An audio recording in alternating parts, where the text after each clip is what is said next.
A Rússia está bombardeando Pokrovsk sem parar, mas os defensores ucranianos estão segurando a linha sob uma pressão impossível. Ao mesmo tempo, uma investigação impressionante revela que Putin vem enfrentando seus verdadeiros problemas climáticos há anos. E na linha de frente, uma tripulação de tanque ucraniana em Rudinsky acabou de aniquilar tropas russas que tentavam romper a defesa. Bem-vindo ao Ucrânia Today comigo, Roslava Kolesnikovica. E hoje à noite vamos mergulhar nas histórias que o Kremlin esperava que você nunca ouvisse. Fique ligado, a verdade está chegando e mais quente do que a própria linha de frente.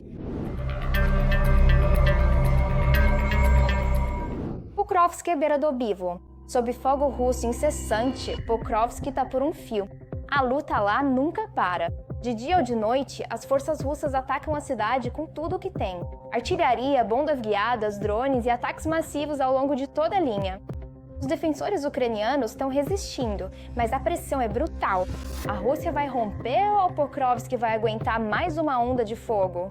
Todos os detalhes. Neste exato momento, Pokrovsk está à beira do colapso. Há combates contínuos lá e os russos estão bombardeando a cidade com todas as armas que têm.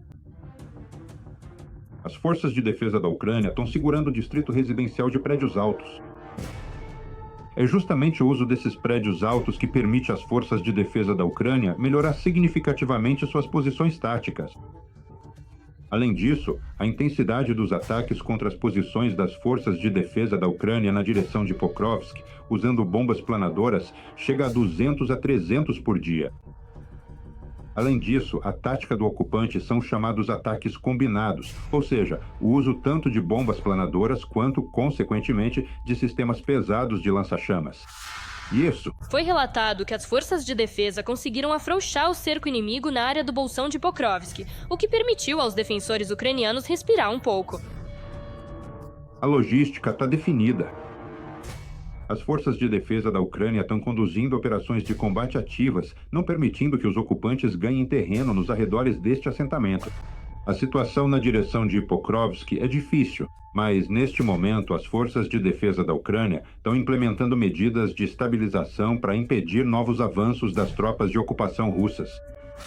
Sirski relata que a Rússia redistribuiu 150 mil soldados e planeja cercar Pokrovsk e cidades vizinhas. Paralelo a Pokrovsk, os ocupantes estão intensificando fortemente as operações de combate na direção de Lyman. Lá, o agrupamento inimigo conta com cerca de 90 mil efetivos. Então, como podemos ver, eles estão tentando atacar em várias direções ao mesmo tempo, com o objetivo de capturar território na região de Donetsk, que está sob controle das forças de defesa da Ucrânia. Mas quantos russos vão morrer por essas cidades realmente não incomoda o vovô do bunker. Mas um blogueiro russo ainda assim decidiu se manifestar e... Em prol de duas pequenas cidades, a Rússia já matou seus próprios soldados. A Rússia matou entre 80 e 100 mil pessoas. Deixe-me repetir, não foi a Ucrânia que os matou, foi a Rússia. Bem, Claro, o que são 100 mil pessoas, não é mesmo? Putin certamente sabe o que está fazendo. Ou será que ele simplesmente não se importa? Durante durante a Segunda Guerra Mundial, quando a Alemanha invadiu e ocupou a Noruega, a França e a Polônia, sofreu menos baixas militares do que a Rússia nessas duas pequenas cidades. O comandante em chefe das Forças Armadas informou que a Rússia está preparando uma manobra final com o objetivo de capturar toda a região de Donetsk. Eles? O plano, após a captura, possivelmente de Pokrovsk, é transferir todas as reservas operacionais. Deixe-me enfatizar novamente, são cerca de 170 mil soldados para tomar a aglomeração de Sloviansk e Kramatorsk. É isso que o comando militar russo está planejando. Em outras palavras, os combates em Pokrovsk estão, na prática, anulando os esforços do exército de ocupação russo para tomar o controle, neste momento, de áreas na região de Donetsk. Mesmo assim, canais Z estão publicando vídeos de soldados russos entrando em Pokrovsk. Por mais estranho que pareça, depois de 4 anos de guerra, neste caso eles estão agradecendo a neblina.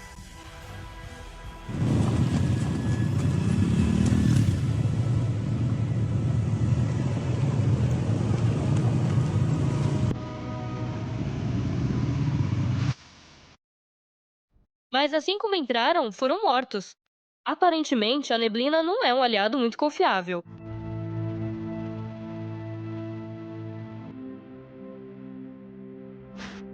Os soldados ucranianos não estão cedendo um centímetro aos russos e estão eliminando-os um por um.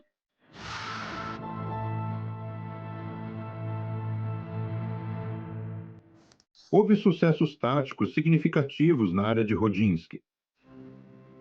O assentamento foi completamente limpo e, considerando sua importância estratégica, é uma rota logística-chave que passa por esse local. Agora está sob o controle das Forças de Defesa da Ucrânia. As Forças de Defesa da Ucrânia estão conduzindo operações de contraofensiva bem-sucedidas na área do assentamento de Charkov. Aparentemente, por causa disso, a Rússia começou um recrutamento em massa de voluntários para proteger instalações importantes contra drones. Mas nós sabemos exatamente onde esses voluntários vão acabar em breve. O decreto assinado pelo ditador russo sobre o recrutamento dos chamados reservistas para proteger instalações estratégicas no território da Federação Russa. De acordo com o próprio lado russo, existem certas brechas que permitem o uso desses indivíduos. A reserva operacional, no momento de reposição de pessoal, é enviada diretamente para a linha de contato de combate.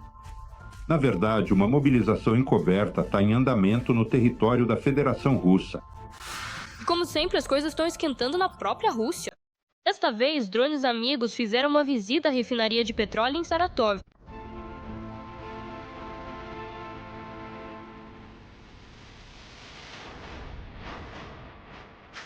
Inveja em silêncio, como dizem. O principal é tanta admiração. Inveja em silêncio. Enquanto eu tô aqui na janela... Oh, explodiu. Olha, bem ali. Consegue ver?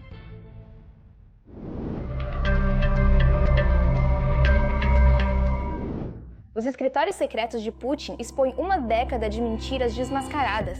A verdade finalmente está vindo à tona. Por 10 anos, Vladimir Putin esteve escondido de onde realmente está e de onde ele realmente governa a Rússia. Bunkers secretos, escritórios falsos, cenários encenados, salas duplicadas em diferentes cidades, o Kremlin vem criando toda uma ilusão para ocultar a transferência de Putin. Por que o ditador russo tem tanto medo de mostrar onde trabalha? Tudo o que você precisa saber, em seguida. Os segredos dos gabinetes de Putin. Descobriu-se que o ditador russo tem mantido em segredo durante anos o local exato onde se encontra e de onde governa o país. Nos últimos 10 anos, vimos Putin constantemente neste mesmo escritório. O escritório claro e funcional, com 120 metros quadrados, fica no segundo andar do novo prédio do centro de imprensa em Novogariovo. Do lado de fora das janelas, há 1,5 km de floresta. Não dá para espiar lá dentro a partir da rua. É ali que Putin faz ligações importantes, realiza videoconferências e recebe pessoas. E durante quase toda a pandemia de 2020 e 2021, Putin, pelo menos de acordo com os relatos do Kremlin, trabalhou exatamente ali. Ou será que não? Após analisar dezenas de horas de transmissões do programa Moscou Kremlin Putin, arquivos do site do Kremlin, documentos de compras governamentais, plantas de edifícios, rotas de Putin e sua comitiva, além de reservas de hotéis e viagens de trabalho de funcionários da TV estatal. Jornalistas do Projeto Sistema descobriram que, desde 2015, réplicas exatas do escritório nos subúrbios foram criadas para que o ditador escondesse sua localização real. Em qualquer momento, o Kremlin usa essas réplicas para criar a ilusão de que Putin está trabalhando nos arredores de Moscou. Na verdade, uma parte significativa das imagens, supostamente da região de Moscou, foi gravada em escritórios falsos, bem longe de Moscou.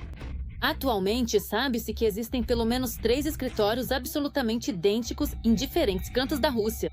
Em Novogariovo, perto de Moscou, na residência Bokharov-Rushi, em Sochi e em Valdai. Cada um deles replica o interior original nos mínimos detalhes, incluindo a cor das paredes, a disposição dos móveis e os elementos decorativos, para que os espectadores não consigam distinguir uma sala da outra. O complexo sistema de escritórios duplicados permitiu ao ditador gravar discursos e realizar reuniões de diferentes partes do país, criando a ilusão de estabilidade e de uma presença constante no mesmo escritório. Apesar da aparente identidade das salas, jornalistas descobriram pequenas, mas reveladoras diferenças. A altura das maçanetas das portas, as linhas nas paredes e a disposição das pastas na mesa. Foram justamente esses detalhes que se tornaram a chave para expor um engano cuidadosamente ocultado. Traçando 2 linhas, podemos determinar com confiança qual sala Putin está usando. Aqui está Novogariovo, a residência oficial. E aqui está o escritório duplicado, que é uma réplica. E mais uma vez, para deixar claro, aqui está o local original e aqui está a cópia, que foi feita para parecer exatamente igual ao original. Desde fevereiro de 2023, Putin praticamente parou de usar o escritório de Sochi depois que começou a temer ataques de drones ucranianos. A residência Bocharov-Ruchei, anticonveniente e segura, acabou se mostrando vulnerável, e o ditador começou a procurar lugares mais escondidos e protegidos para trabalhar. Mesmo com várias zonas de defesa aérea instaladas lá, ainda fica bem perto da Ucrânia, e as capacidades de longo alcance dos drones ucranianos permitem que eles causem muitos problemas ali. É por isso que Valdai fica mais distante. É mais bem escondido e a topografia lá é melhor. Bom, fica na floresta, é uma residência no meio do mato. Em Sochi é uma residência nas montanhas, numa área bastante aberta. Mas tem uma vista, sabe como é? Então, quando você constrói uma residência com vista para poder ver tanto as montanhas quanto o mar, não é só que você pode ver o mar, mas também pode ser visto um pouco do mar. Por isso, Sochi saiu da lista das residências favoritas. Desde o começo de 2005, o mesmo destino aconteceu com o escritório suburbano em Novogariovo. Agora, os discursos e reuniões do Putin são gravados em 2 escritórios diferentes, um no Kremlin e outro no Lago Valdai, na região de Novgorod. Foi lá que outro escritório foi montado. Jornalistas afirmam que é a residência de Valdai que se tornou a principal casa da família secreta de Putin, formada de maneira não oficial com a ginasta Alina Kabaeva. Lá, o ditador poderia realizar reuniões em isolamento e gravar discursos, fazendo-os passar por imagens das residências suburbanas. Também tem suas próprias características distintas. A primeira é um interruptor. Ele está localizado exatamente no centro do painel, diferente do original em Novogariovo ou da cópia em Sochi. A segunda é a emenda na parede, aquela atrás da cabeça de Putin. Ela fica muito mais alta do que a junção do painel. Esse escritório tem seu próprio conjunto de escrita, seu padrão único na mesa. E ao todo, encontramos mais de 150 fotos desse escritório. Bom, isso entre aquelas que conseguimos identificar. Vamos mostrar mais uma vez como as 3 salas diferem entre si. Nas 3 salas, a emenda na parede atrás de Putin está em alturas diferentes. É assim que as posições das maçanetas das portas diferem. É assim que os termostatos estão dispostos em locais diferentes. E é assim que a mesa e a pasta de documentos se parecem. A análise dos materiais em vídeo e das rotas de deslocamento mostrou que, apesar do aparente trabalho em Novogariovo, Putin na verdade poderia estar em qualquer um dos 3 escritórios mencionados. Jornalistas registraram como, em um único dia, o presidente aparecia em um gabinete com um tipo de reforma, depois, algumas horas depois, em outro, e novamente no anterior. A partir de 2018, aproximadamente, houve um processo de completa fusão entre o conforto pessoal do corpo físico do presidente, tal como ele é, e as necessidades do Estado. Certo? Ou seja, o corpo do rei deixa de ser apenas um corpo humano e se torna um vasto hiperobjeto estatal, que inclui clínicas, residências secretas e uma segunda família por Gandhi existindo em paralelo com a primeira, já que, afinal, ele se divorciou da esposa. E tudo isso já não funciona no sentido de, pelo menos, fingirmos que o presidente segue as regras, realiza as cerimônias, mas sim, construímos tudo de uma forma que seja simplesmente conveniente para o presidente. E embora o Kremlin crie a aparência de estabilidade e poder, na realidade, o ditador russo está com medo. Ele teme ataques ucranianos, ele teme perder o poder, ele teme qualquer sinal de instabilidade.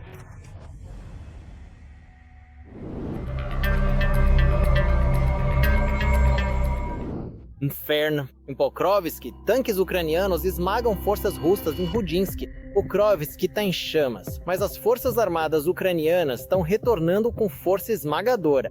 Nossos defensores estão eliminando um grande número de ocupantes russos na linha de frente.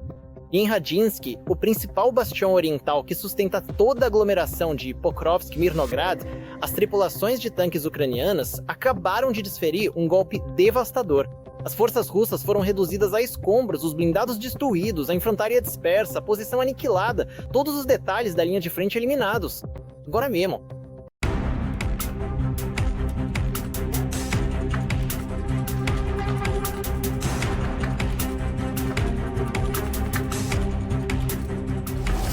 Em Pokrovsk, as forças armadas ucranianas estão eliminando um grande número de ocupantes. E em Rodinsky, um assentamento-chave que sustenta toda a aglomeração de Pokrovsk-Murnorad a partir do leste, as tripulações de tanques ucranianas reduziram os invasores russos a escombros.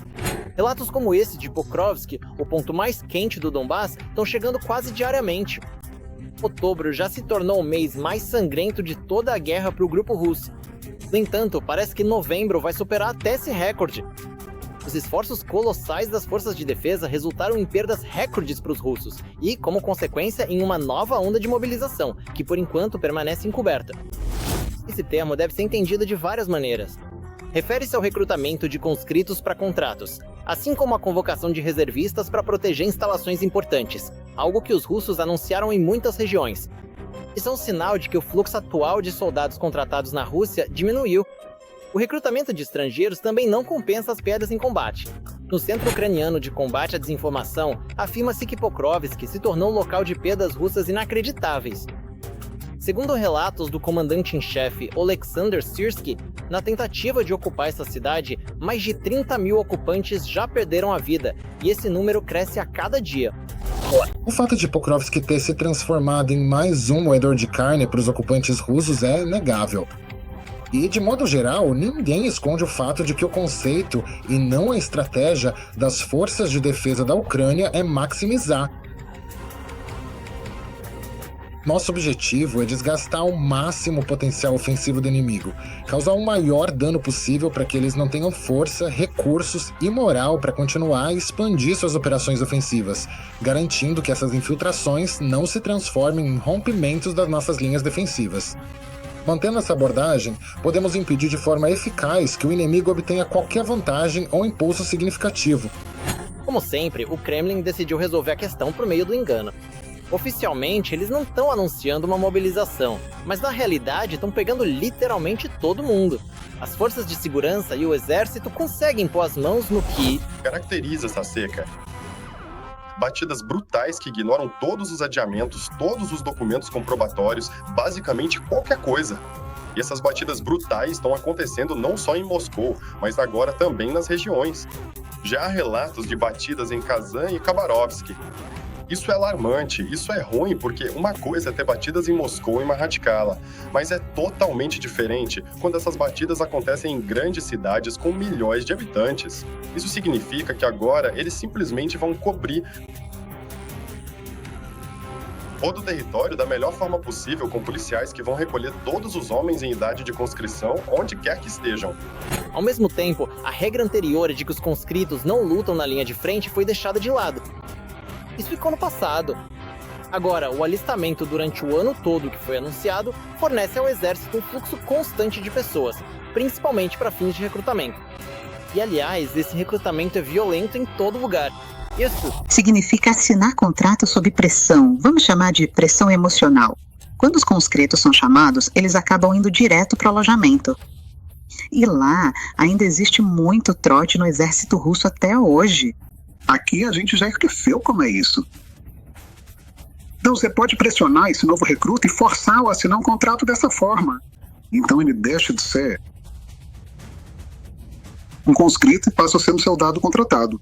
E como é de conhecimento geral, pela lei russa, soldados contratados podem ser enviados diretamente para a linha de frente. Ativistas russos de direitos humanos dizem que os métodos na Rússia não mudaram, mas a escala dessas assinaturas de contratos aumentou drasticamente. Se antes isso eram iniciativas locais, agora a ordem veio de cima. O objetivo é manter o maior número possível de pessoas no exército à força. Essa mobilização oculta continua em andamento. Ela não começou agora. Repito, na verdade, ela nunca parou. Isso está acontecendo desde o outono de 2022. Esta é apenas a fase mais recente. Outro método inventado pela máquina militar russa é convocar reservistas para guardar instalações estratégicas. Analistas explicam que o plano foi concebido para envio gradual para a linha de frente de todos aqueles que já tiveram alguma ligação com o exército. Inicialmente, essas reservistas substituirão os comboios atuais, cujo destino já está selado. Dessa forma, o Estado pode pegar soldados contratados que estão atualmente na região N e enviá-los para a frente de batalha e, em vez disso, rotacionar regularmente reservistas para ocupar seus lugares. Bom, em meses? 2 meses. 2 meses. Aquilo é. Os campos de treinamento que serão realizados para os reservistas são especificamente para a guarda dessas instalações. E após vários rodízios, esses mesmos reservistas serão enviados para a frente de batalha e, se houver tempo, passarão por treinamento militar de campo. Se as perdas da Rússia não diminuírem, o briefing acontecerá dentro do próprio ônibus, a caminho da guerra. Putin precisa de um suprimento ininterrupto de bucha de canhão. O inimigo lançou literalmente tudo que tem sobre Pokrovsk, mas continua sofrendo perdas tão devastadoras lá que, mesmo com uma vantagem numérica de até 20 vezes em algumas áreas, não conseguem tomar o controle da cidade.